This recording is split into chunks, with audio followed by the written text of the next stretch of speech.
2 Kings. Chapter 1. Verse 1. After Ahab's death, Moab rebelled against Israel. Verse 2. Now Ahaziah had fallen through the lattice of his upper room in Samaria and injured himself.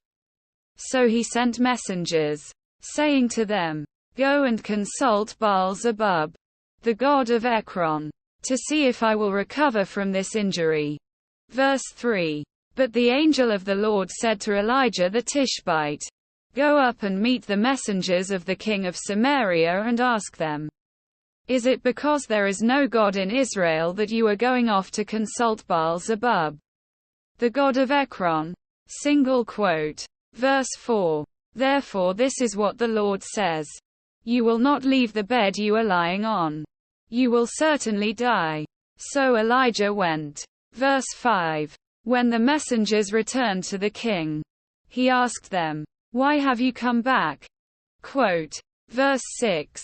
A man came to meet us, they replied. And he said to us, Go back to the king who sent you and tell him, This is what the Lord says. Is it because there is no God in Israel that you are sending messengers to consult Baal-zebub, the god of Ekron? Therefore you will not leave the bed you are lying on. You will certainly die. Verse 7. The king asked them, What kind of man was it who came to meet you and told you this? Verse 8. They replied, He had a garment of hair and had a leather belt around his waist. The king said, That was Elijah the Tishbite. Verse 9. Then he sent to Elijah a captain with his company of 50 men.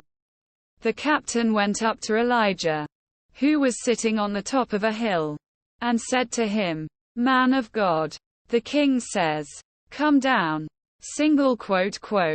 Verse 10. Elijah answered the captain, If I am a man of God, may fire come down from heaven and consume you and your 50 men. Then fire fell from heaven and consumed the captain and his men. Verse 11. At this the king sent to Elijah another captain with his 50 men. The captain said to him, Man of God, this is what the king says. Come down at once. Verse 12.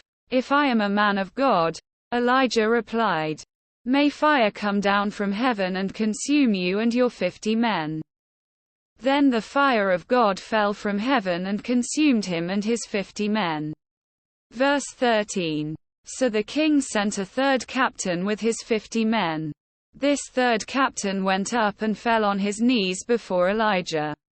Man of God, he begged, Please have respect for my life and the lives of these 50 men, your servants. Verse 14. See, fire has fallen from heaven and consumed the first 2 captains and all their men.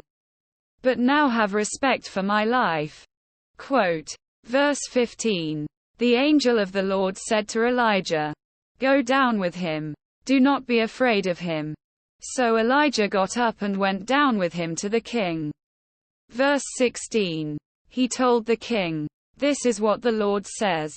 Is it because there is no God in Israel for you to consult that you have sent messengers to consult Baal-zebub, the god of Ekron? Because you have done this, you will never leave the bed you are lying on.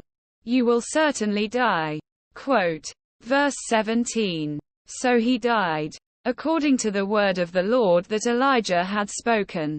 Because Ahaziah had no son, Joram succeeded him as king in the 2nd year of Jehoram son of Jehoshaphat king of Judah. Verse 18. As for all the other events of Ahaziah's reign, and what he did, are they not written in the book of the annals of the kings of Israel?